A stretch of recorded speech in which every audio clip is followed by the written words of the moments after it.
Us!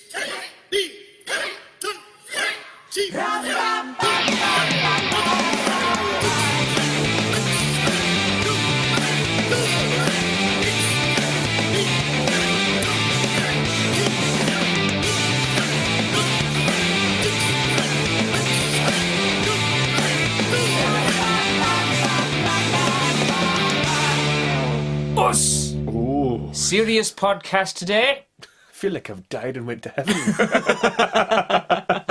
You like the new lighting? We've got new ceilings and lights in the dojo, and it's like it's blinding. It's like a dentist's surgery. Nowhere to hide on the dojo floor anymore. Yes. It's that light where you know pain is coming soon. Suitable for a dojo and a dentist's office. So Here we are. we're back. Back in the saddle again. We're this is like we've been trying to be more consistent with how often we put these out. So you've already had a few this month, but this is the first one that we've done since Christmas, because we had a few saved up to put out specifically after Christmas. So this is it. This is us doing our first one. This is us talking to you from 2021 now. Yeah. What date is it? It's the 23rd of January. 2021. And how's the first month of the year been? Pretty fine, I suppose. It's locked down. We're teaching on Zoom again. We're not even getting to do our outdoor classes anymore. Well, thank fuck, because it's freezing. It is yeah, I'd actually really had enough of that. So we're on Zoom, but it's not as bad. It's, you know, it was always kind of crappy teaching on Zoom, but it just is what it is now. We're veterans at it now. Yeah. That's it. Just doing it, just getting it done. The kids keep logging on, the kids keep showing up, so we keep showing up, we keep doing it. Adult classes are on Zoom as well. That's actually ticking along rather nicely. We're still Zooming all our adult classes for free. We still have people from all over the world logging on. A little bit fewer than before, but it's the real diehards that remain. It's the true budoka. Well, from what I've seen, it's like we've got the diehards from this dojo, the diehards from elsewhere, and then the occasional new people coming in and checking on and seeing what's going on, which is cool that we still get new people jumping on there. But yeah, I think I judge it by how many of our guys are coming on. Yeah, and it just seems like this another lockdown's kind of just, I don't know, taking the wind out their sails a little bit. Yeah, when it comes to the training. Yeah. But my January's been shite. Was it the third training session back? Started off with a bang, man. This is the problem. I started off with a bang because I was doing a pad sessions with our big boy Tig, Big Tig. I was doing pad sessions twice a week, feeling fit as well, because normally I do a pad session with Tig on a Friday after our Thursday night drinks. So I'm always a little bit sluggish. And now we weren't doing the Thursday night drinks, and I was going into the pad session, you know, not hungover. And I remember the first one that I'd done not hungover, Tag went, "You been out running or something?" Like, what's that? You've been out running. You seem in good nick today. I was like, that's a lesson learned. You know, man. I think there's a lesson there. But no, so I was feeling fit. I started doing sparring sessions with young Carl. We got one session in. And we were doing the morning trainings and the evening trainings, and I was off to a flying start. And then Tuesday Tabata session, my left calf just went, I don't know, just ping. Yeah, like a bowstring, man. Someone shot me in the calf. It was like when a banjo string pops. You know that sound. Yeah, I would say. So I tore my calf 3 weeks in, and I'm now sidelined for 6 weeks. And it's bad, folks. You should have seen it. It was like a balloon. My calf was a balloon. No, I was the first day. I didn't obviously. Like calf torn, so I iced it. Kept it elevated. Then from the dojo, I was heading home, and the States of me trying to get home. I live across the road from the dojo. It took me 20 minutes to get home. Like I was. If you imagine Master Yoda, like. What he does that. You know, even the local barista where we always get our coffees after training, I went over to him a couple of mornings later and he was like, I saw your man, you know, your Scottish friend. God, it took him 10 minutes to get from here to there. Like to walk from like his range of sight from his little booth where he sells coffee is about 10 meters. And he was like, I don't know what was wrong with him, but it took him 10 minutes to walk the length of that. Yeah, so it's a bad one. So I'm currently, yes, that's almost 2 weeks since that happened. And yeah, like I've Been to the physio. I've been going to the physio, getting treatments and stuff done. Dry needling is not nice. I told you. I was like, so when she first, like the lovely lady that's doing it, like stuck the needles in, and I was like, oh, that's not bad. Like it just feels like a little pinprick, like no pain or anything. But then like she leaves it for a minute, then she starts twisting them like in. And I was like, oh, okay, that's getting a wee bit more. Then she done it again. And then she obviously hit the spot she was trying to hit, because it's probably quite, I don't know, it seems quite deep. Yeah, I know, but she hit the spot, and my whole leg started spasming, and I was like, you know, trying to be, like, breathe, and martial arts, and be calm, you know, and be zen about it. And I was like, oh, and I just said, that's the bit right there, innit? And she's like, yeah, that's the bit I've been looking for. So I've been doing that once a week, and just resting it, man. Just resting, and it's killing me. Speaking of your pain threshold, though, it is pretty high. I've never really seen you complain. You know, if you're in pain, you'd frown a little bit and just go, like, that's a bit sore. But this time, like in the session where the banjo string popped, you literally were like, "Fuck! Fucking Jesus!" Yeah, it was a bad one. So that's I'm out for a good length while. I'm gonna abandon the crutch on Monday and start just walking, because I think I'm ready to just start walking.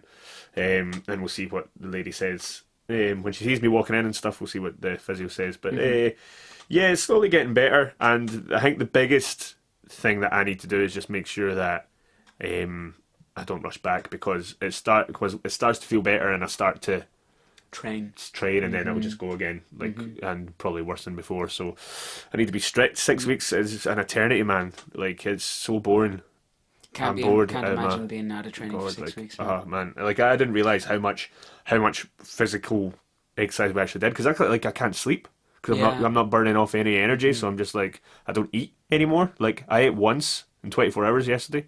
Jesus. I was just like not hungry or anything, because I'm not burning enough calories. Like, I'm trying to do it like all the ways that they, like, mentally, like I'm trying to read more and stuff like that. But you know, I'm too thick. I'm too thick for all that nonsense. I just need to be punched and punch back. That's all I can do. So, oh, you poor bastard. I know it's been very tough. Sorry for but you. Yeah, guys, if you comment below if you've got any if you've been injured, and any tips of getting over injuries or keeping yourself occupied when you can't train, because this is the first time in a long time that I've been out this long. I had surgery on my left knee once. When I was a teenager, but you know, I bounced back in you know, a month from that, and was absolutely fine. You know, I really feel like I understand the hardship you're going through, man. Because I mean, you'll remember it was a really low time for. I sprained my ankle. Christ, you think he just came back from Nam? The way he was going on about this sprained ankle, and I was coming up to my grading, and oh, it's really sore, guys. It was sore. It was sore, though. Yeah. Fuck it. But here we are in January. It's a shit January for you. I'm feeling pretty sweet. How's it been? Because you've been covering for me. Thank you very much for that, by the way. No You and AJ have been doing a very doing me a kindness and taking my classes, because for the first few days, I don't think Scott. I don't think. Yeah. Because Scott asked when we be back teaching, I was like, it's pretty like destroyed. Like, I have to say, like, it's. So I was like, you know, on my crutch, you know, getting one-handed like karate and stuff, trying to teach the kids. But then because he saw you coming in and out the door, but he didn't actually see you walking home. I did. Yeah. It was bad. Yeah, and then but he was very good and asked you guys, you know, to cover for us, and he's been ever since then. He's been looking out. Well, me and AJ are splitting this, so it's a few extra hours a week, nothing major. And it's nice getting your students because they're class. Oh, that's very nice. Very nice. So that's been it's been fine. It's been fine. But training wise, I'm feeling pretty good this January. I think the break did me some good. I had a bit of a shit Christmas, but we're not going to talk about that. Keep it light. Keep it light. Keep it light indeed. And yeah, I'm feeling like I was unfit coming back. Definitely, and I needed to, like, the first few Tabata sessions were ropey as fuck. You didn't have a six-pack when you came back. I know, and I still haven't gotten it back. You had a flat pack. Yeah. That's what it's called, a flat pack. Yeah, my six-pack still hasn't come back because I'm not cycling all over Dublin anymore to all my outdoor classes. Ah, yeah. So I'm burning less calories as well in that way, so gotta get that six-pack back somehow. Gotta get it back. But yeah, how's it been teaching? Because you obviously you did teach adult classes on Zoom on occasion, but you're teaching them consistently now. Yeah. That's how's that been brilliant. going? I get excited. Yeah, like I'm like excitable anyway as a person. Probably people who listen to this know that by now. But when if I get into a flow teaching an adult class, I'm sure probably lots of people probably think it's really cringy or like they're probably embarrassed for me. But I get excited and I start saying stupid things like "use your spirit." You know? I came in at the end of one of your classes the other day to hang out with you, and you were shouting at James, and you just went, "Come on, James!" I was like, "What?" I was giving him the Rick Jackson. Yeah. Yeah, so I'm not used to it yet. I still get excited teaching an adult class, seeing everybody pinging away. And if I get excited enough, they start getting excited and they start, because I think that's something I can do. I'm, a performer. So if I can't show off like you and Scott and can't exactly relate as much technical material like you and Scott, at least I can fucking use my own strengths, which is just this kind of candid excitability about karate. I fucking love it. I fucking love karate. Excellent. That's cool. That's cool.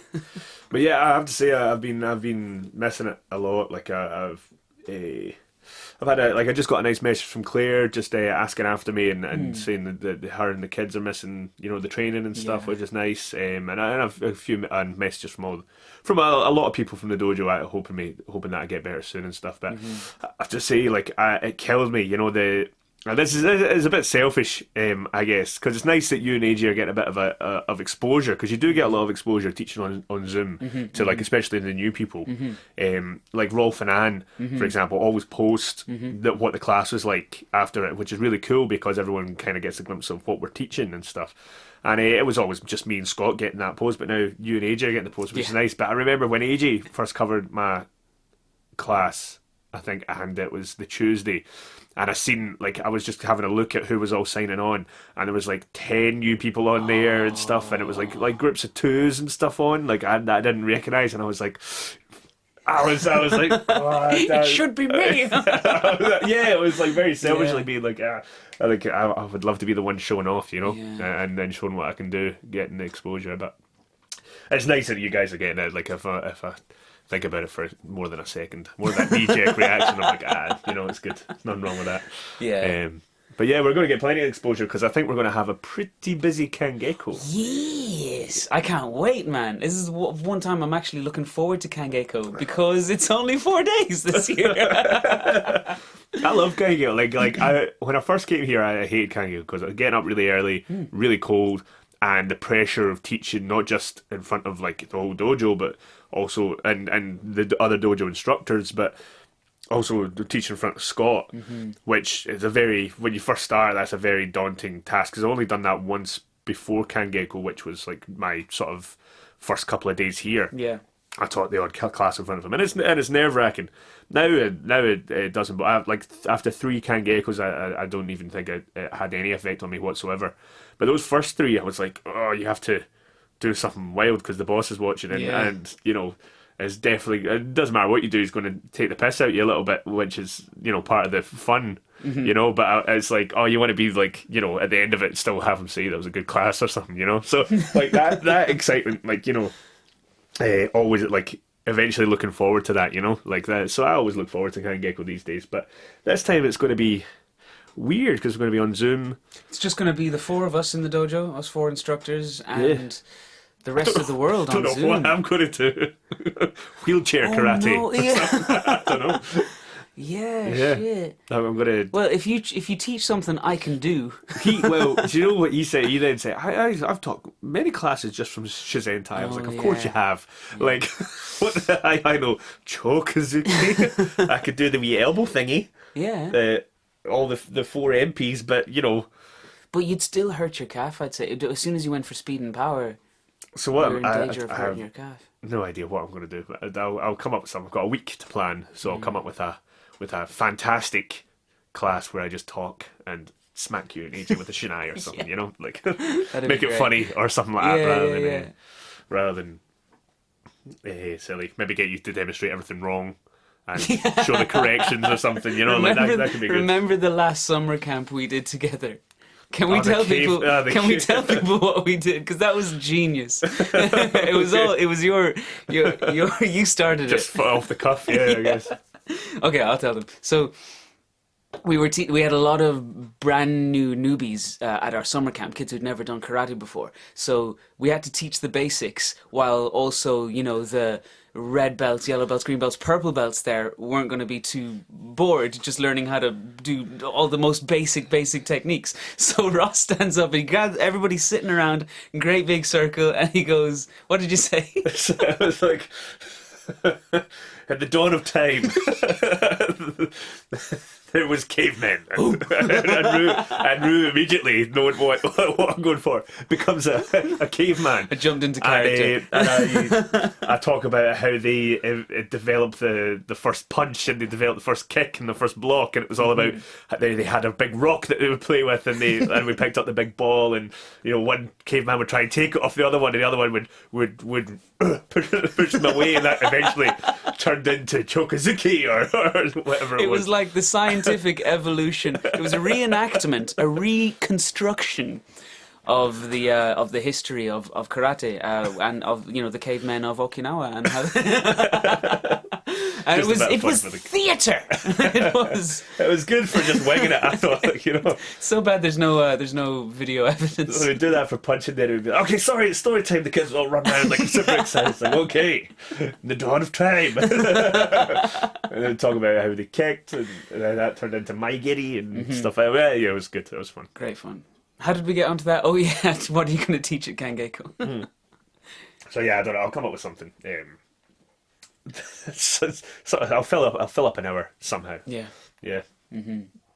So I'm just gonna dance around a little bit. But it's a shame because one of the cool things about kangeiko is the people that we get to come in and do the run and stuff. But I guess this will be really interesting to see what people do on Zoom, and if we can still capture. It'll be interesting to see if we can capture the same feeling virtually as we do in person, because in person it's very special. Like, it's a very great way to start the year and stuff. And I think that obviously there'll be a downside to the fact that we're not all out on the run in the cold together or in the dojo training together. But I think it'll be nice to sort of have it open to like people who normally wouldn't be able to take part in our kangeiko, you know, like you got from people all over the world, because it's always nice when we get some guests over for kangeiko. Like we've had, like, I think Andrea's come over for kangeiko, Alexander Best. There were even guys from KO University one year. There's a picture of kangeiko from years ago, and one of the KO University guys is at it. Oh really? Yeah. Well, I haven't seen that picture. Yeah, it's the one where people are doing this with their arms. I think it's still the header image for Hombu Dojo Karate. Oh really? Yeah. I need to look at that. But it's like so. This will be even better because we'll have everyone who normally can't make it over or can't manage to travel over still be able to take part, which is nice. Yeah, it should be good. I'm definitely going to miss the big breakfast party though. Big breakfast party. The last Sunday of kangeiko is always such a special day, man. You start drinking at about 10 o'clock in the morning, just as you're finishing your eggs and sausages. I remember one year. The story. Super Bowl. It's always Super Bowl Sunday. Super Bowl Sunday, yeah. And we started drinking at 9:30, 10.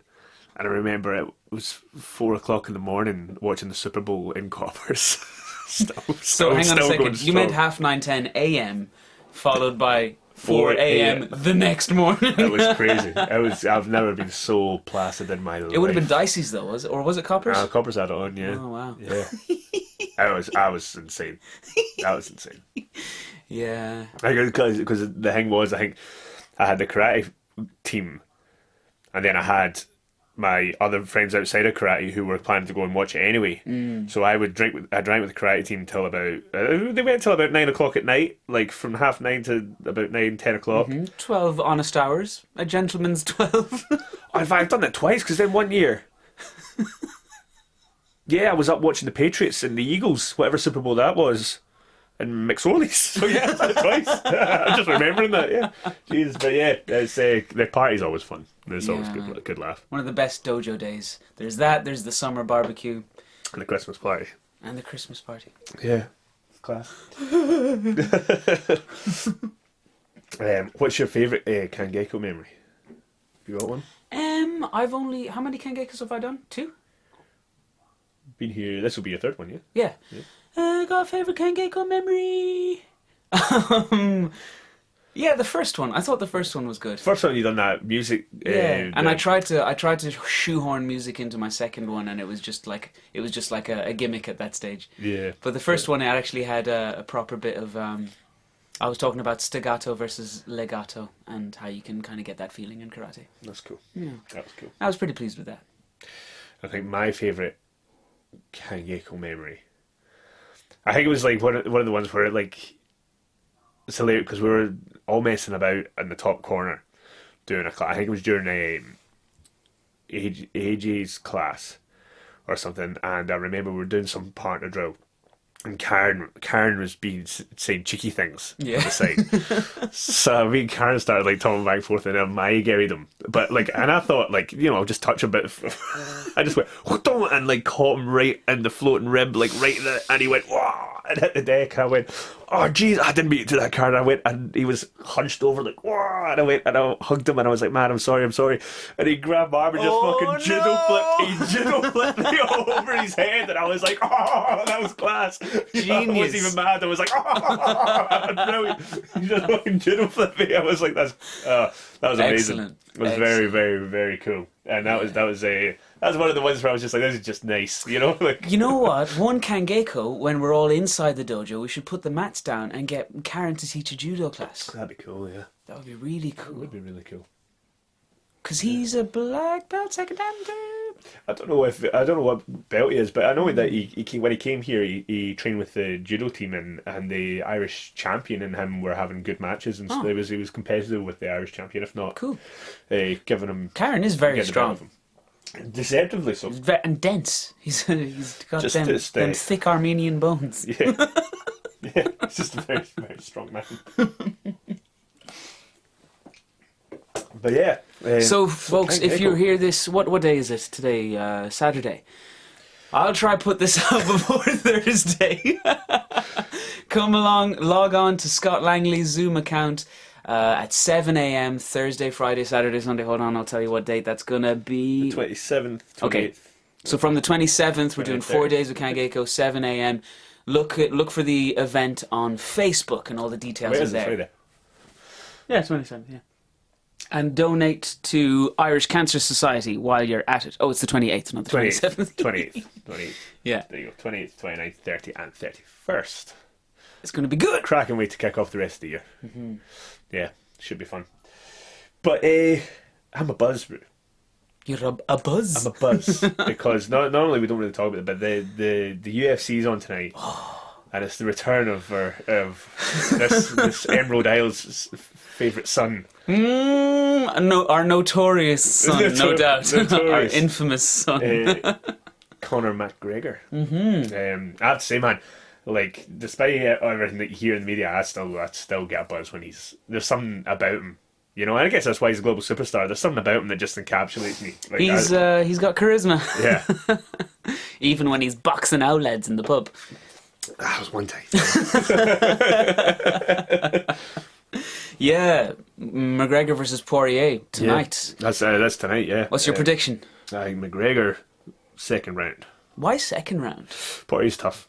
He's durable. these days. Like I know they fought before, he knocked him out in the first round, but I think he's much heavier. But has McGregor ever knocked someone out in the second round? Yeah. You sure? Eddie Alvarez. That was the second round? Yeah. Okay. You say normally he gets it done in the first round. I think first round. The first round isn't a bad round. I'm giving Poirier the benefit of the doubt and say that he'll be tough enough to survive the first and maybe get taken in the second. Okay. Yeah. Okay. But I'm looking forward to that. That's going to be awesome. What about the phenomenon of Conor McGregor though? Like Conor McGregor as an athlete, super special, right? Yeah, phenomenal athlete. He's a stick of twitch muscle. His body proportions are perfect for his sport. Yeah. His size, his shoulders, his flexibility, his explosive power. Also his mindset. He's always super calm when he gets in there. Like he can go a whole round. Like the first round, he's normally still breathing through his nose. His cardio must be on that level, It's and I think. One thing he never talks about is what kind of mental exercises he does, but I imagine he does a lot of visualization, meditation, all this kind of stuff. But he never talks about like his process, if you know what I mean, like in detail of what he actually does. He just says like I dream about it and I believe it, and then it'll come to reality. But I wonder what he actually does on a day to day to have that like unwavering confidence that he has. He believes in the law of attraction. He uses that, and people are all talking about it nowadays. They're calling it manifesting. Manifestation. So, I don't know what the fuck they're on about, but yeah.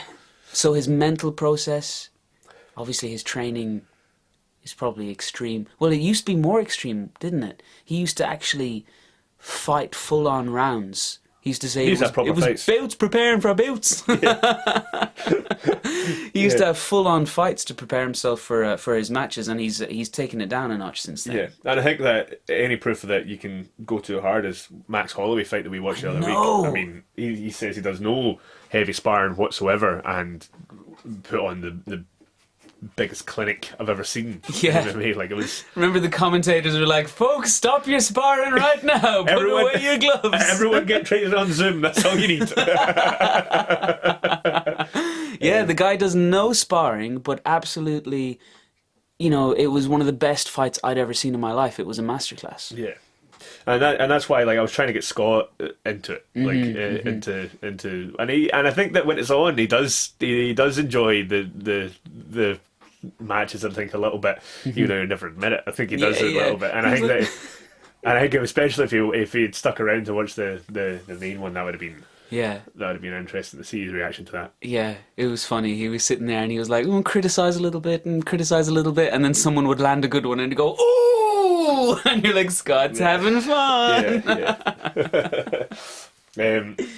So but talking about that, the McGregor's mindset and manifestation, like, is there anything that you do to try and like reach your goals, make your dreams become reality? Is there any sort of mindfulness meditation that you kind of do on the day to day?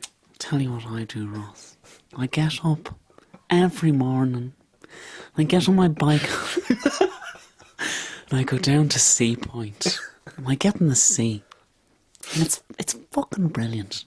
Third eye, arsehole, together, everything. I know. I'm still enjoying my sea swimming. I'm obliged to mention that every time I'm talking to a human being. And my vegan diet and my swimming in the sea. I don't know, actually, not really. I think it's something I need to get better at. I think I'm very scattered mentally. I think I'm not an anxious person, but I'm what is it like? Focus is not a strength of mine. Mental focus, shall we say? So yeah, I think finding a way to be a little bit more meditative, as in not during training, but as in like my approach to my path, say my karate path, having a little bit more clear-cut goals would be better. Although recently, I think this January, like I said, I've been feeling a little bit better, a little bit more on the ball, and I think my flexibility is slowly getting better. It's still horrendous. But I think I figured out a few small things that I need to focus on. Like if I could increase the flexibility of my ankles, I think that would be a huge help to what I'm trying to achieve. When it comes to stances especially. Like, like Scott Sensei's gorgeous Kokutsudachi. It's like if you could carve a statue of somebody doing Kokutsudachi, you'd model it but his ankle, it's his right ankle. Yeah. And the way he can get such a nice... It's quite funny because it's only his right ankle. His left one's more human. Yeah. yeah. His stance looks almost like average. Yeah. And my right ankle is more flexible too. Not great, but it's more flexible than my left. And I think it's because we always start with our left leg in front and then we stop there while sensei talks. Any sensei, I'm not talking about Scott. Everybody goes left leg in front, get on by. Yeah! And then you pause there for about a minute while they talk. Serious now. And all that time your right ankle's getting a good stretch. Yeah, could be. That's my theory. Yeah. Write us in, folks. Is your right ankle more flexible or your left? Almost every kata starts with that left leg, or the Heians always start with the left leg moving, right? Mm-hmm. So you're always dipping with that right one first. Exactly. And they probably do each, yami, again, we need to go again, each, yami, exactly. Try again. So you probably do that move 20 more times than you do the rest. So yeah, possibly. You're on something there. And when you're fighting with your left leg in front, kumite, always, right-handed people, left leg in front. Yeah. Mm-hmm. Anyway, it's not a hot take or anything, just an observation. But yeah, I want to increase the flexibility of my ankles and my hip flexors and everything else too. But I think those two things would go a long way. So if I could focus on that, but then there's also like focusing on our competition in September. I'd like to be doing that too. Why? Why are you grimacing? I don't think that's going to happen. You don't think that's going to go ahead? No, COVID? I just don't think.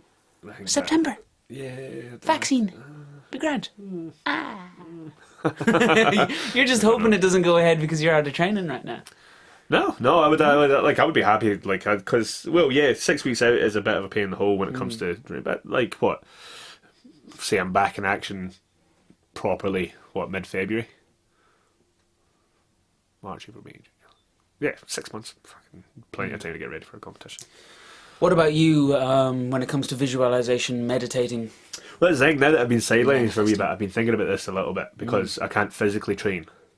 So I was like, what can I do to mentally train? Because that's something that I've always kind of not scoffed at, but just thought, I'm not ready, it doesn't feel right for me. Because we'll have, I'll do that when I'm 60. Well, I've said stuff like that before, like people who read and get inspired by the Nijokun. Like I've read the Nijokun a bunch of times, and I'm like, nothing in it is making me,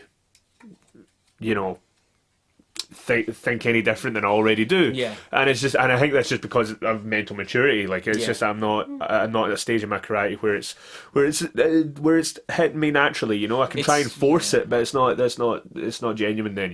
Like when you read karate begins and ends with respect, that isn't going to make any difference to how you do your training tomorrow night, is it? No, but I have used that it begins and ends with a bow, because we have to respect each other. I'll teach that to the kids. Yeah. But I won't think about that when I'm about to pair up with you, for example. I won't be like, oh, this must be gonna, because I respect everyone on the dojo floor. Yeah. I'm with fucking dickhead here, no bow for you. Never. No bow for you. It just wouldn't happen. Oh, imagine! Oh, Christ! So what I have been doing is I started writing dear diary. I started taking a wee diary. You're writing your book. I've written a wee diary. No, just a wee diary. Oh, just a daily thing? It's a daily thing, just how I'm feeling, what I'm thinking about, in terms of training. Keeping a tabs on what training I do. I started doing it in the start when we got back from Christmas. I see. I started doing it. So a training diary. Not just a training diary, but also how I felt about training, how I felt about my classes, and what I was teaching, what was bad, what was good, and just in general, just writing down my thoughts of the day in terms of my karate, whether it be how I performed in Scott's class, my own class, morning training, and just trying to make sure that see where there's consistently things that I'm not happy with. If I see a pattern emerge of, this is a problem. I'm doing this all the time. So I thought that's a way I can maybe get better. And I think that one of the things that I want to try, the mental state of that I'm in, I want to try and at least come to grips with what I'm thinking about all the time, because I don't really think, like, because I'm very in the moment kind of person, you know. Yeah. I'm very like, you know, stumble into life. Kind of my Like when you sat down for Rick Jackson's meditation course, you're just like, clear your mind. Okay. That's it, clear. It's gone. You know, so like, yeah, I'm trying to attempt to, you know, Excellent. improve. Yeah. But I don't know how. Like, I don't know if that's going to make a difference or Well, not. you're already very good at talking about what you mean. When it comes to karate and when it comes to other things, you're very good at conversation and explaining how you feel about, like, say how you feel about anything, but also, you know, training concepts, karate concepts. So that's one like form of communication that you can be strong at, and by communicating that way, you can, like, by articulating it verbally, you can, it like restructures the how do I say this? I'm not, like, I'm talking psychology here or neurology here, and I'm not even a scientist, but it reshuffles the way it's stored in your brain once you start talking about it. With the midichlorians. The midichlorians, yes.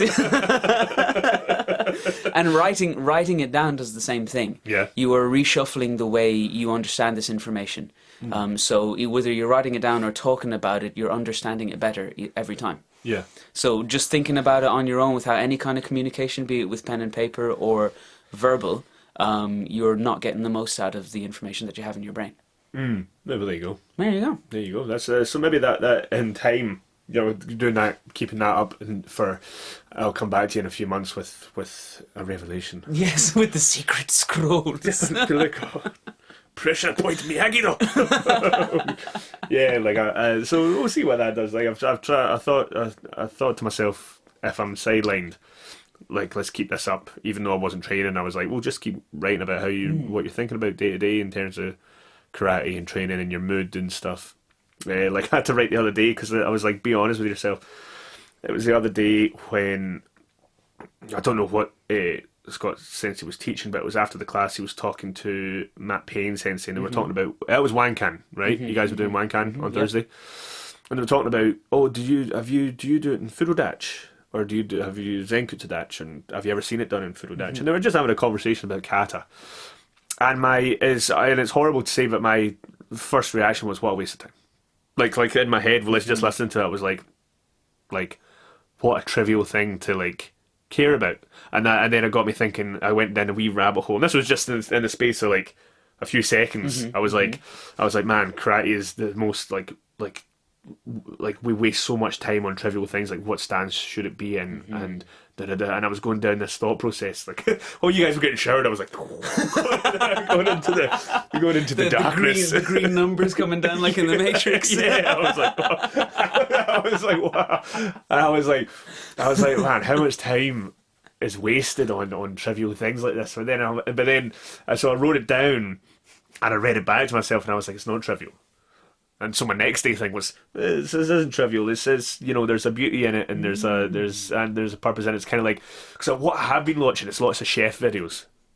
Okay. Marco Pierre White specifically, and I listened to him talking at Oxford for an hour. Oh, Jesus. And it was like amazing. Was he talking about cooking or just talking about life? He's talking about his life. Art. Talking about his life. Okay. Just his life story, basically. He got asked one question, was describe your childhood. And he talked for about 30 minutes on his like, he just told the story about what he'd done, and he'd done it without saying or he just spoke very clear. So this very is a concise. famous chef? Who is this guy? This guy that trained Gordon Ramsay, Marco Pierre French White. guy? No, he's Italian English. You showed me him the other day. I did, yeah. Yes, and he's on a show now, isn't he? He was on Masterchef Australia. That's where I first started seeing him. But then I seen the way he was talking to people while he was teaching them how to cook. So then I started watching his videos on YouTube and stuff, and he's cooking tutorials. And then I found him talking, and then I did the same with Gordon Ramsay and a few other chefs I can't remember the names of. But I was like, chefs are the same as. I see so many parallels between cooking and karate, and I wish I want to talk to Tommy about this now because I have a lot of questions for him. But like, you'll never get a straight answer out of Tom. It's kind of this feeling of that banana. But like for example, he was on this thing talking about cutting onions. cutting onions, right? You would think that's a trivial thing. No, I'm the best onion dicer in Ireland. So he was saying, this So is how you you're know. taught in culinary. He got an onion. He said, No one can teach me. This is how you're taught in culinary school, how to cut an onion. And he cuts it, and it's finely chopped onion. Then he's like, you wouldn't last a day in my kitchen if you cut an onion like that. And it was like, how? And he shows you, and he's like, he just takes the onion one piece at a time and cuts it so fine that it's like, this will disappear when you start cooking it. It will like melt in the pan. You'll still see it. And it's like, and it was like, just that little detail is quite trivial because it's cutting onions. Like, you want onions in your recipe, boom, there you go. But he's like, no, this will make all the difference to the end product. And it's like, and that's what I see with karate now. So even though I went down that road of, is a fucking, like... Wait, hang on, what's the onion? The onion is technique, right? Okay. What stance is your onion? Yeah, like, you know, are you going to cut your onion in Zenkutsu-dachi or Furudachi? You know what I mean? Okay. And it's like, it's a very, like I said, I've been trapped in the house myself for fucking... That's what happens when I don't get to train for a week and a half. I'm like, the onions.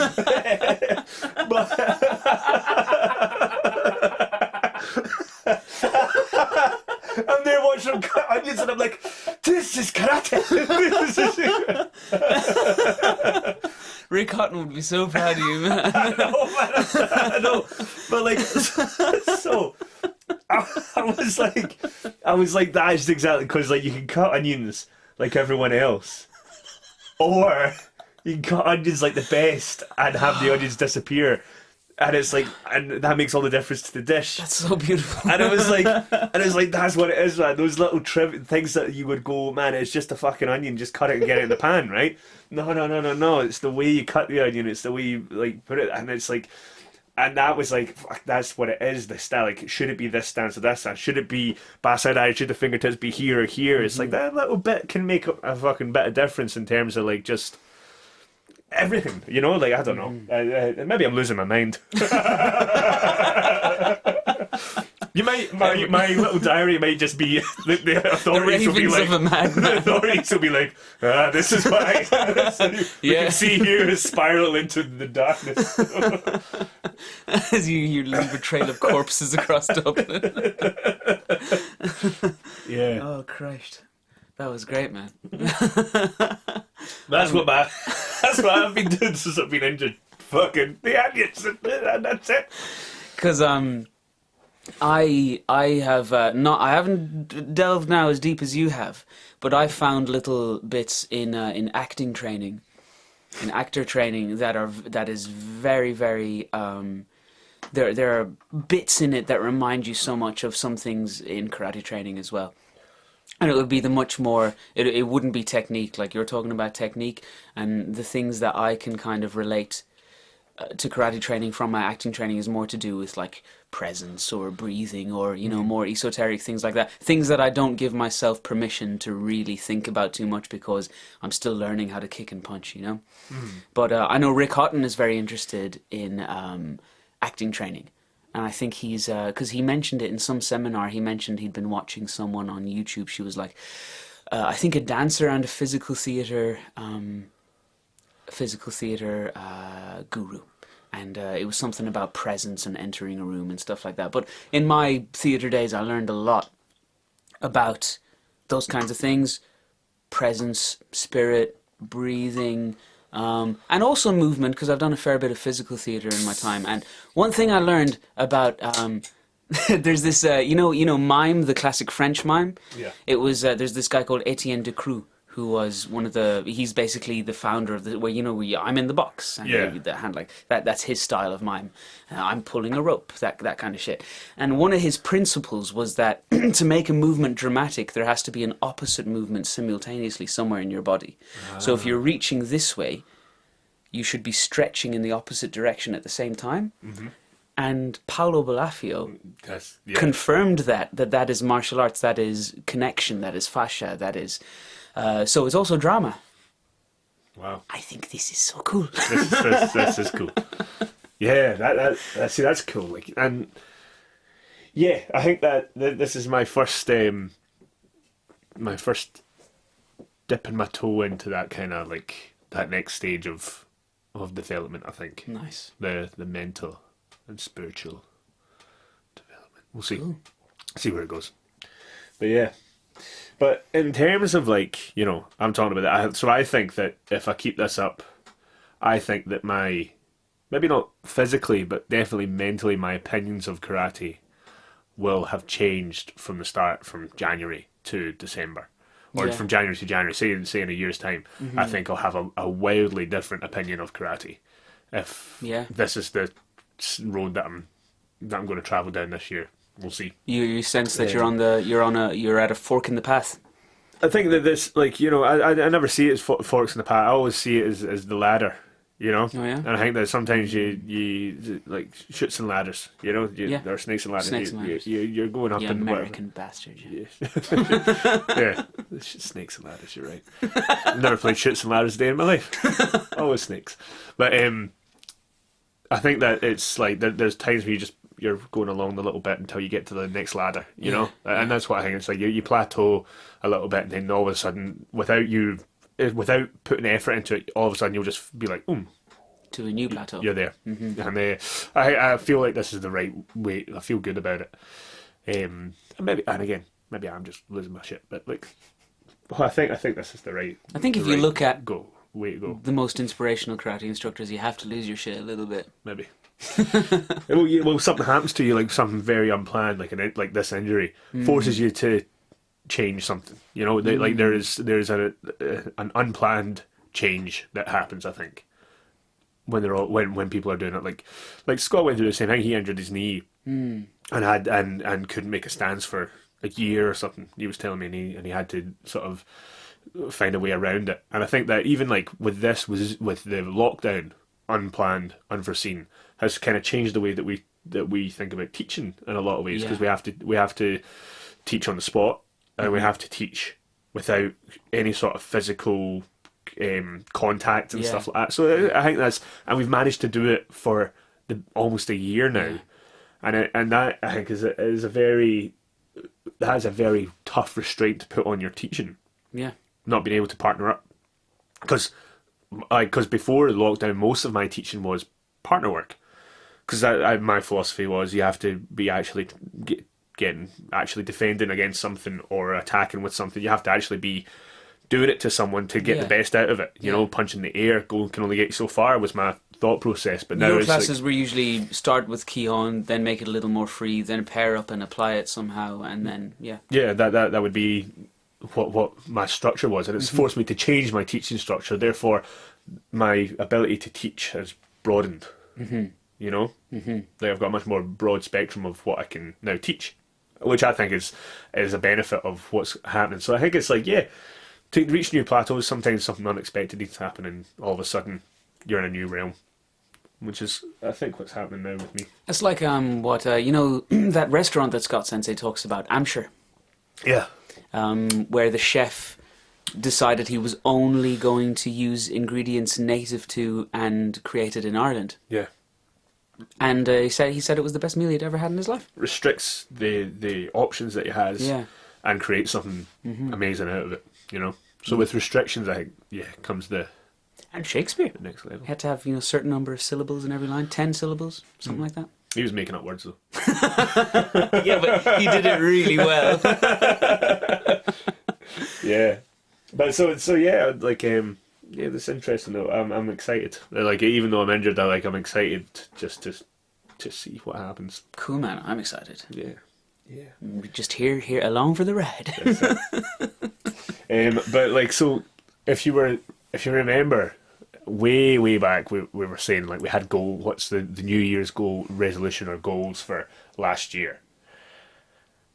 How do you compare? Like, obviously, a lot of that got thrown up in the air with COVID and everything. But like, how do you compare yourself, karate wise, this year? Like at the start of this year compared to the start of last year, have you changed? Yeah, definitely.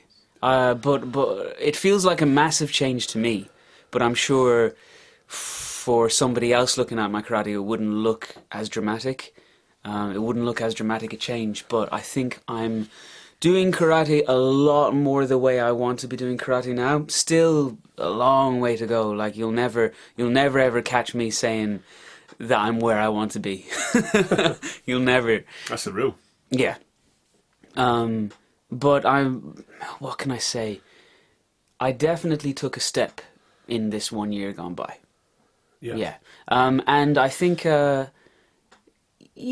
being confident with your level is a funny thing because you never want to seem like a show off. Although part of our job is showing off, but for me it's just showing off for kids most of the time, which is fine. But I've started putting stuff up on Instagram.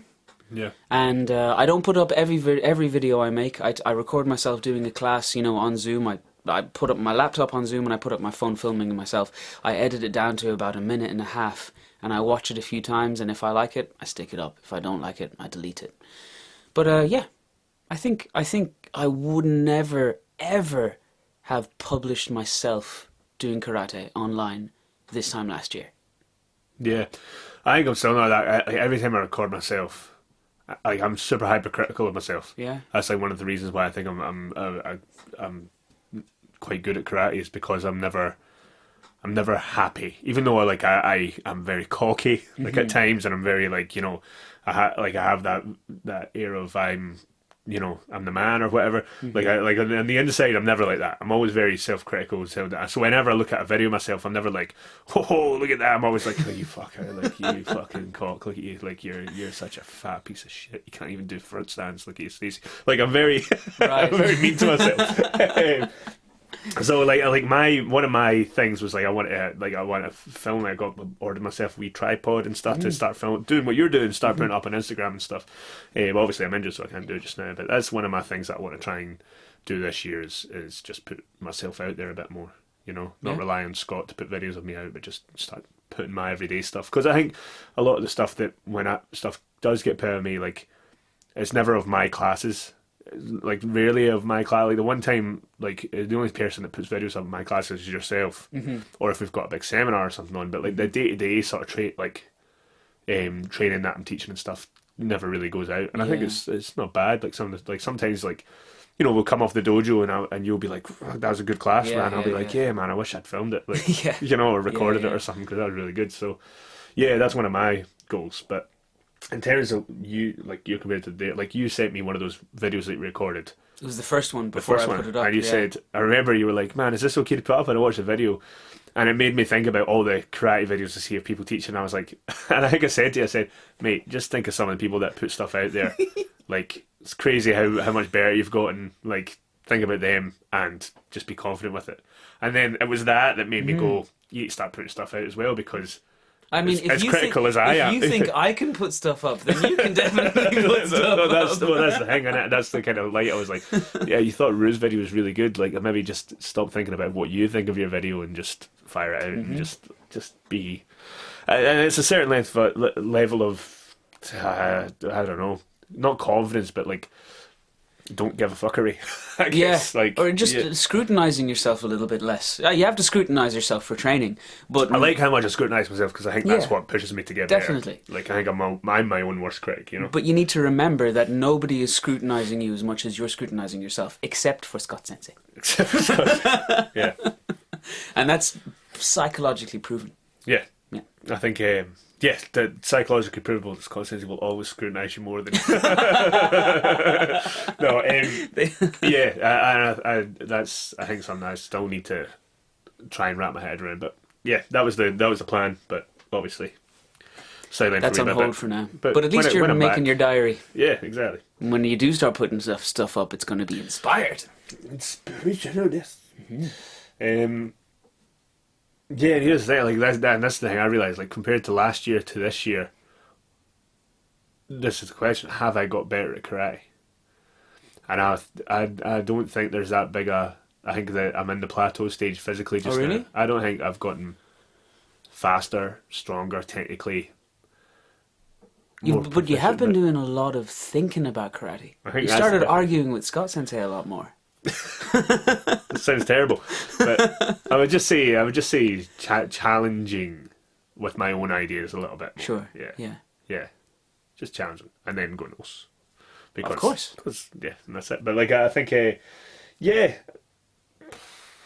about it a little more. I think I'm definitely diving into my own preferences now, what I like and what I don't like. I'm much more comfortable saying what I don't like. What do you think about Uraken? This piece of shit. Uriken's Uriken. Like it's like it's. I think you're more likely to break your hand than break someone else. Yeah. Personally, now there'll be plenty of people like, I've knocked someone out with Uriken. I'm sure you have, like, but I still think you're more chance of breaking your hand than knocking somebody out with it. Unless you train Uriken on the Makiwara every day, then that's maybe a bit different. But yeah, I mean, I think there's plenty of techniques. I like kicking with the ball of the foot. I don't like that at all. No? No. I don't like kicking with the ball of the foot. Like Moashigiri, I mean. Yeah? Moashigiri. Oh, Moashigiri. Okay. Yeah. Well, Maigiri, yeah, I get it. I tend to break my toes when I try and hit people with Maigiri, but... And my toes don't pull back that much. My toes, pretty dodgy. my toes do, but they're just really long. Like, I've got finger toes. So... Yeah, I always hurt myself. But yeah, like finger I could toes, go through, that's disgusting. they're just got big feet, like, you know. Yeah, and like I'm always apprehensive because I have broken one toe on my foot multiple times. So I'm always hesitant to throw my agiris and stuff like that. Like, but hitting with the instep, I've only hurt myself with the instep of the foot 3 or 4 times, and it's like just like when I kick an elbow or something, and you hurt. Like, imagine you kick the elbow with the ball of your foot, like that'd be fucking devastating. No, it's happened. Yeah, it's ouchy. Yeah, so like, yeah, so I think that's just inevitable. But no, prefer him with the shin, man. Of course. All that stuff. So yeah, like there's a lot of stuff there where I'm like, yeah, I don't like that, but I'll do it, you know, if I'm asked to or something, and I'll teach it, because it has its place. Like it's not unusable, but I just personally don't like it, you know. So I'm much more comfortable just to say, I personally don't like it, so I'll not use it. I'll not dedicate a lot of my own personal time to it. It'd be pretty drastic if, say, one day when one day you have your own dojo. It would be pretty drastic to teach them never to kick with the Mawashigiri with the ball of the foot. No, I would. I would would? always teach them to kick with the ball of the foot. Oh, like right. Because never limit the spectrum. Right, you never want to take away; you always want to add. So I would say about the ball of the foot, but I would always teach them to hit pads. I would teach them ball of the foot, and then it's like, okay, and now instep, and now shin. Like, I'll teach all 3. Fair. And then they can choose what they want. But at the end of the day, I don't think I've ever seen anyone who kicks people for a living kick Mawashigiri with the ball of the foot. No, not Mawashigiri. Very, very. If it is, it's very rare. There was that sweet knockout. Lyoto Machida, one of his recent, well, it was probably about a year ago, but he struck somebody right in the chin with a Maigiri. Oh, that was Randy Couture, and that was maybe Vitor Belfort one.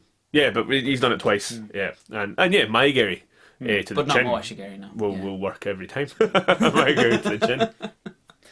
But yeah, I think if I was to compare my karate from in that year span, I don't think it's technically changed that much, but I have started to become a little bit more individualistic. Is that a word? Yeah. Individualistic about it. I think I started to just free your mind, create my own opinions. What is that? Hang on, what's the thing Scott Sensei was going on about it about a year and a half ago? Was it just free your mind? No, it was free your mind, wasn't it? Empty your mind, free your mind. No, free your mind. Empty your mind. It's Total Recall. No, I'm trying to remember something. I'm trying to remember a very important lesson from Scott Sensei. It was like free your mind, wasn't it? But it was a Japanese thing. I think it was one of the Nijuku. You're no help to me. No idea. Probably one of those at the time. One of those spiritual things. It was really good, but he was talking about it for a while. It was on one of his seminars, and it was in one of his articles. Yeah. Well, the collective. No, it was longer ago than that. Yeah. Yeah. Anyway, I'll get back to you. Back to you. Think about it. Yeah, was that the one that Rick Jackson complimented? That article. Maybe. Scott wrote something and Rick Jackson was like, "Oh yeah, a beautiful thing." Probably. So maybe it was. Yeah, it is from the Nijukun. I remember now. But anyway. Yeah. But yeah. Is it time? That's it. No, it's not time yet. No, it's not time. No, it's time for best and worst of last year. What was the best and worst thing that happened last year? Of 2020? Let's sum up 2020. Worst thing or best thing? Tell you my best thing right off the bat. Okay. I went to Disney World. It's got nothing to do with karate. I don't care. I don't care. I went to the Winter Keiko in Florida, down in Sarasota. And if you haven't been to Sarasota, the beaches in Sarasota are the best, like, best beaches in the world. Like, I remember you were getting slagged for loving Florida so much because Florida is just like, in America, it's just like old people's paradise. I love it. I love it. So Florida, so it's in Sarasota, training Rick Houghton Sensei's dojo, training with Scott Sensei and Rick Sensei. Went over with Tommy. Obviously, whenever me and Tommy travel, it's always just the best crack. Like always, simple things like walking to the dojo become an adventure. You know, like it was just class. The training was great. The people there were great. I was actually, talking on the Facebook, one of the guys, Hanif, one of Rick's students, for a couple hours the other night, like just blaring away. So that's like a new pal that I've made over there, and a bunch of meeting, like one of my favourite things, meeting a bunch of new people and stuff, and training with new people. Training with one of the cool things was training with Rick Sensei does his Aikido training, and when you're both in Seiza and you're holding on to one another's corkscrewing arms. holding on to each other's arms and corkscrewing your energy in and knocking the person over.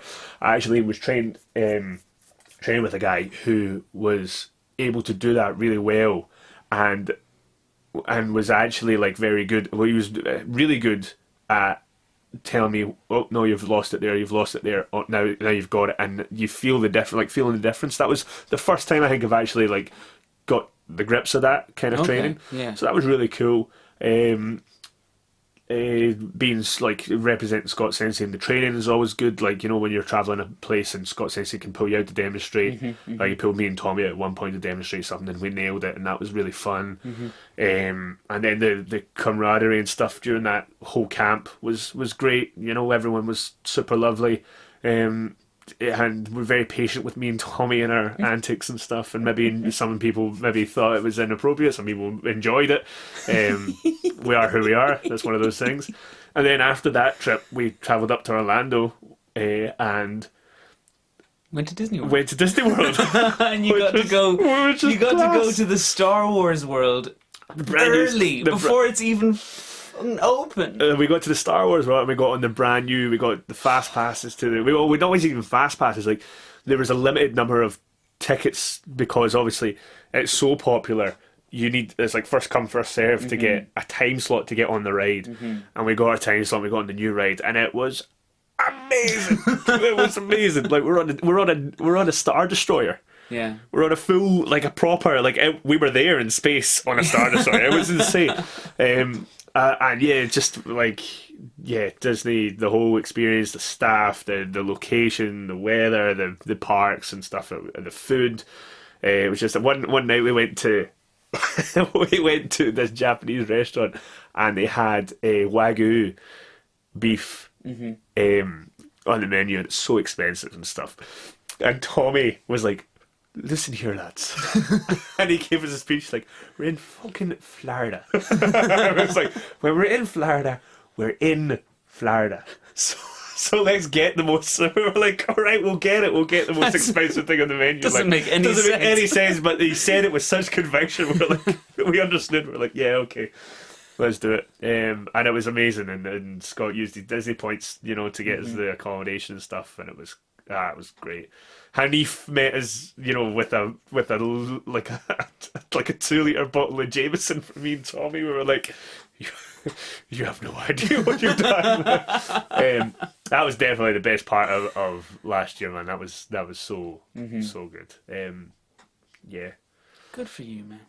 Also, I'd like to say another good part was still being able to see Molly through lockdown. That was nice. Molly managed to make a trip over during the summer. And still, we were worried that we wouldn't be able to see each other, during lockdown and stuff. But luckily, Molly still managed to get over summertime, which was really nice. That was good. Brian Rooney set us up with our own wee apartment, so we could quarantine in there together. And yeah, that was great. That was great because I was worried I wouldn't get to see Molly. But yeah, I see my Molly. That's cool, nice. man. That's cool. Good for you. That's my best. I don't know. If my best is really, really boring. I had an extremely boring 2020. Yeah. It was boring in a really nice way, though. You know, all the extra free time that comes with doing Zoom classes. I got a lot of music done. Put out some music with my band. But actually, I'm just kind of put on the spot now, so I don't really know what was the best thing about 2020. But this is what I'm going to say, and you're going to think I'm a complete dork. But I loved doing morning training 4 days a week. I really liked that. I hate those Monday sessions, man. Yeah, I know you hated it. Yeah. I liked it though. I hate all that home morning training thing. Like the first getting used to it initially. I was going crazy. Mm. For me, you know, I wish I could train even more than we do, but I'm shit at training on my own. I do it from time to time, but solo sessions are a real drag for me. So having an extra session with Scott Sensei, with you, with everyone, I love that. That's cool. That's extremely boring, extremely dorky, but that's my highlight of 2020. It was a boring fucking year, alright? Didn't get to go anywhere, didn't get to do fucking anything, just training and teaching. So it was just I did a lot of music and I did a lot of karate, and that was it. I think the worst part of 2020 was not, spending most of the year not teaching people in person. That's got to be the worst. Yeah. Right? That's got to be the worst thing. Just the alienation, the just when we isolation. Oh, fuck no. Worst part of 2020 was outdoor Irish Town class. Fuck that class. Not the kids. The kids are fantastic with some of my favourite kids, but... Did you tell the story on the podcast already about the dog? Yeah, that was my fail of the week like 3 times in a row because it happened every week. Once again, the fucking devil dogs coming and pissing on my shit and attacking the kids. Fireworks getting... yeah, fuck that place. Yeah, teaching outside was really, really rough sometimes. Really rough. What's my worst? What's your worst? Wait, that's your worst thing? Okay. I dreaded that every week, yeah. My worst thing of 2020 was the complete lack of live music. No attending gigs and no making gigs. You always have an annual trip, right? Yeah, I didn't get to go on tour this year. I fucking love my Christmas times in Germany, man. I go every Christmas. I play about 8 gigs. Dresden, Munich, down into Austria, playing Salzburg, over into Switzerland, playing Zurich, on my own, just bandying around the middle of Europe, singing songs. Fucking love it. Usually go for about 10 or 11 days, you know, and I didn't get to do that this year, so that was a major blow. In fact, the last time I played a gig was December 2019. Oh, excuse me, I'm burping. But, since from the age of 14, I've been gigging every weekend for most years, and then there'd be some quiet years where I wouldn't do a lot. The year I lived in Cork, really heavy gigging every single weekend, 2 or 3 times, busking every day. And then since I've been up here in Dublin working in the dojo, I'd play once every 2 months at home in Roscommon in JJ Harlow's. Actually, that pub is gone now, thanks to the fucking COVID. But and then I didn't even realise till halfway through this year, I've never ever gone this long without playing a gig, and now it's been a full year. That's wild, eh? Yeah. You got a wee gig at the Christmas. That was weird. Yeah, I played a Zoom gig. I didn't enjoy that at all. Yeah. I think everyone else liked it though. I think Okay. it was a nice thing for everyone else. Okay, yeah. I think I could have been better prepared for that and all. But yeah, I did play a Zoom gig, I suppose, for about half an hour. Better than nothing. Better than nothing. So yeah, I miss the crowds, man. I mean, I've been, you've been to, festivals. You know what it's like at a massive rock gig. Like give me a mosh pit. Give me. I just want a Bruce Springsteen hand wave. That's what I want. A wee Bruce Springsteen. I want sweaty, fat Englishmen all around me moshing to AC/DC. Oh my god. I'll take anything. Yeah. I'll take spoken word. Get live at this performances stage. back would be good. Oh man. Yeah. Yeah. So before we get on to the final part of the podcast, there's one thing you were telling me, and I think it's an interesting wee topic for instructors and stuff. Stealing classes, are we, Ruth? Are we stealing some classes? Calling me out, man. Yeah. We've got a class thief. We've got a class thief over here. Today I stole a Scott Sensei class, and it was fine because I didn't. I was Scott Sensei's class. Of course, it's fine. Yeah, I know, Totally very good. but I didn't teach it exactly the way he did, obviously, because I'm not him, and I couldn't even do the moves the way he does them. But I just took the exercise. I took the bones of the class, and I did it my way. I don't mean I taught it differently. I taught the same principles, but I didn't. A little Ruth finesse on there. It was more like taking away the Scott flair and just doing it my way. It was a little bit more basic, I didn't go into as much detail, and I did a lot more reps because I like doing a hard class. I like making people sweat, make people kind of look like they're about to give up, and then shout at them.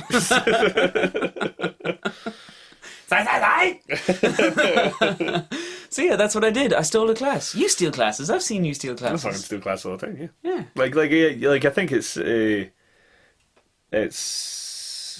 good way of keeping what you're taught fresh in your head. It keeps it fresh in the student's head. Like I think nothing wrong with taking inspiration from classes, or even like almost doing the same class if it's a good class. Like a good class. Like everything's stolen. Like everything. So I don't think there's anything wrong with it. I think there becomes a problem if it's the only thing that you do. If you're relying on that, like I think you have to have your own ideas. You have to have your own, your own premises and stuff like that. But I think that every now and then, if there's a really good class and you're like, Christ, that's a great class, I'm going to nick that. Copy it. Nick it. Yeah. I stole. I've stolen from lots of people. Like one of the guys I stole from Christian from Norway. Oh, Norway yeah? Christian, yeah. He has a fantastic. His application is just so. Oh, Christian Øygarden. Yeah, from Norway. Yeah, like his applications are great, and I steal all his application stuff because I think that's the realistic shit. It's very unorthodox but practical. I love that. We do some of his kicking drills in morning training now, with the weights training. Squatty ones. We do some of them. So yeah, like even Scott Sensei steals some of those drills. I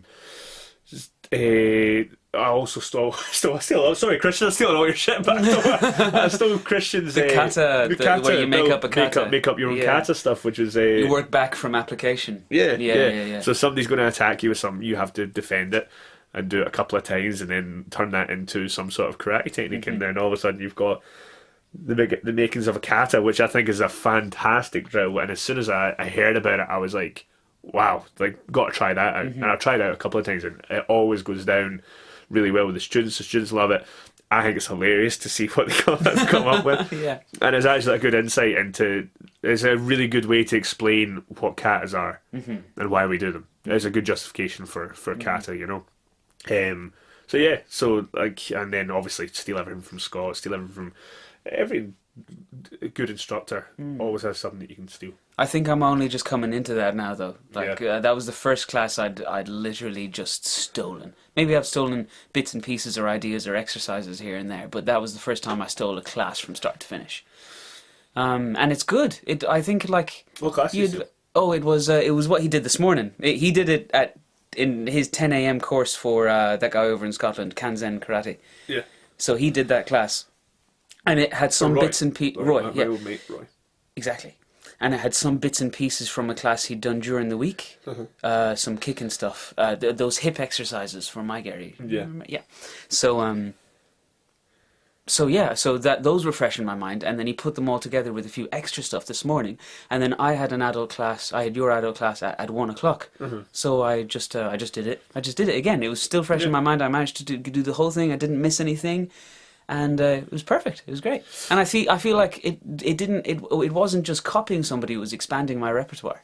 Yeah. And if I copy enough classes like that, I think I'll be able to come up with my own classes like that eventually. Yeah. No, absolutely, because you're just reinforcing the ideas, right? Like for example, I'll do it like when Scott Sensei was teaching Kibaken. Taught it Wednesday morning. In my Wednesday morning class that I do with the adults, I taught Kibakane because I was like, one, I don't know what to teach. Like, I have no inspiration just now, so I'll just do that. Yeah. And then two, this will just help me remember it for tomorrow morning when we do it again. With it, you know, like, so yeah, I was just like, cool, Kibakane, here we go. Bap, bap, bap, bap, bap. Off we went. I forgot it already. I'd struggle. I think. Yeah. I forget kata so Very easily. obscure. I tend to need to go through it. If I go through it once, then I've got it. Like normally, yeah. After a while, but yeah, I don't think there's anything wrong with stealing classes. It's okay. You hear that, folks? Steal everything. Do. Steal. Try. Just do it. Just works. come up with different words instead of verbatim like this feeling of. You have to go. Ken that way where. At one point, I was explaining a bit, and I was like, "Oh, how do I say this without sounding like a bollocks?" So I was just like, the way Scott Sensei taught this was he said, "Do that," because I knew I couldn't talk about. It just felt like. It felt like to say an your advanced thought process. It would be too disingenuous. It felt like it was such an not advanced, but like such a. I don't know. Whatever the point was. I felt like I can't pretend that I came up with this. Yeah. So, That's one thing I always do when I steal classes. I'll never be like, this is my idea. I'll always like fess up. I never like pretend that it's my class. okay. You know what I mean? Like I'll never pretend that it's what I do. It's like, this is something that Scott Sensei taught me before, or this is something that whatever instructor I'm plagiarizing. I'll always give them the credit. Like I'll never try and take that credit for myself. Because Okay. that's just, Yeah. yeah, I think that's a slippery slope when you start doing that stuff. Like, I would never do that. I always say, I'm going to do something, like, I'll do the drill or whatever, and then I'll be like, this is something that I learned in New York off of Richard Sensei, or this is something that, you know, so, because at the end of the day, unless we're talking, like, very, like, the best of what each instructor does, they probably are taking a lot from their previous learning experiences, and they'll probably say this is a drill that Cassie Sensei, Yahara Sensei, whoever it is that they've been training with, showed them, you know. Yeah. So, yeah. Cool. Are you ready? I'm ready. Ready for of the week of the month. Oh, the month. Yeah. Well, my fail Is obvious. is obvious. So I broke my calf. It's broken. That's it. It's gone. It's gone. Yeah. Out of training. That's it. No, We've covered that. Exciting fail for me. I hurt my calf. If you want another one, I'll think of one while you're telling yours, because I think I know what your one's going to be. I think it's quite funny. I'll My think of fail one. of the week is awful, guys. I thought I was being pretty funny and pretty clever at the time, but yeah, this is what happened. We had an old sparring session in morning training, and it was great. First time we'd done a proper bit of dojo kumite in ages, so we were giving each other a few thumps, we were dancing around, we were doing the business. And then I was paired up with Scott Sensei, and it was the usual kind of routine. Whenever I'm sparring with Scott Sensei, he'll he's very patient, and he lets me try stuff, and then he kind of pummels me a little bit and drives me back into the wall, and then I'm panting and he's just so relaxed. And anyway, it was going on that way, and it's fine. I'm learning, I'm trying stuff, and I get an idea to try something completely new and very, very bold. And what I did was I tried to get him to move. I tried to feint, and he wouldn't move. And I tried to feint again, and he wouldn't come in. So I thought, oh, he's about to come. I thought, oh, he's about to do it. He's about to advance. He's about to attack. And I dropped down onto the floor, and I tried the unsu mawashigeri, where you drop onto the floor and you kick mawashigeri kind of up the way. And it depends on whose version of the story you get now as to how effective the kick was. The way I was telling the story in, the days to come was that, I got him, walloped him right in the solar plexus, and he was vomiting and crying for his mammy. Obviously that's not how it went down. My big toe kind of brushed off his doki, and he was quite annoyed that I tried it. And I felt pretty stupid, but I thought I better choose some last words anyway, just as I was lying on the floor and he began to bore down on me. So I said, ha, gotcha. did he just react? as like, How did he react? it was just like this last bit of defiance. He reacted by pinning me to the floor with his knees and punching my thigh like 5 times, and he gave me an awful. It's actually still bruised. It's still quite sore. This was, what day is today? Saturday. Yeah. This was Wednesday or. It was Thursday. Thursday, yeah. Yeah, so still quite sore, but I definitely deserved it. It was really dumb. But I get a bit carried away. Like I start treating kumite like a game, you know, like a joke. Because the way I kind of start looking at it is just play fighting, you know. And sometimes, especially when you're with AJ, you start messing. You know, like, here comes a jumpy, spinny AJ. death kick. AJ, here's that bus.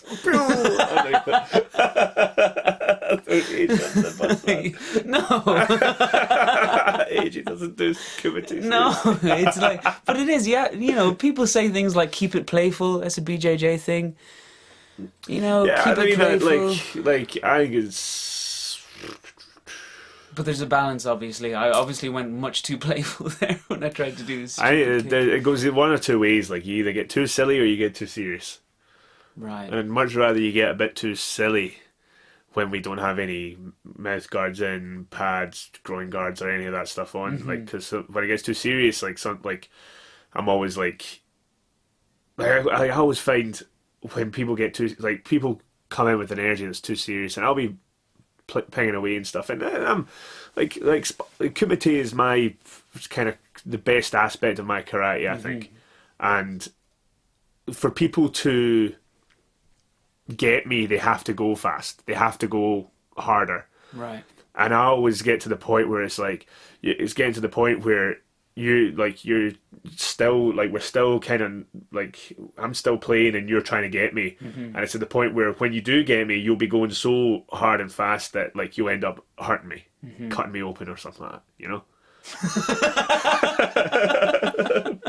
I don't know what you're talking about. That's never happened in the dojo. Cutting my eye open or something, and it's like, why are you twitching like that, Ross? but it's like that, and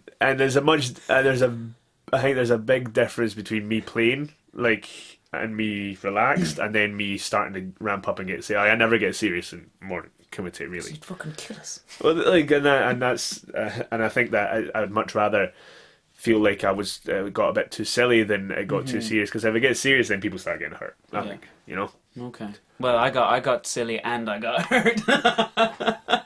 A dead leg's all right. That's it not could too have been bad. worse. He loves giving the old dead leg. That was the worst one I ever got. Stiletto punch, as he likes to say. Yeah, stiletto punch. These big, massive knuckles. But like, I don't think there's anything wrong with getting playful. Playful is as long as it's still. Yeah, there's a difference between playful and stupid, I think. Yeah, as long as it's not. Stupid is the word, yeah. As long as it's not stupid. That was maybe a little bit stupid. So I accept that now, that's fine.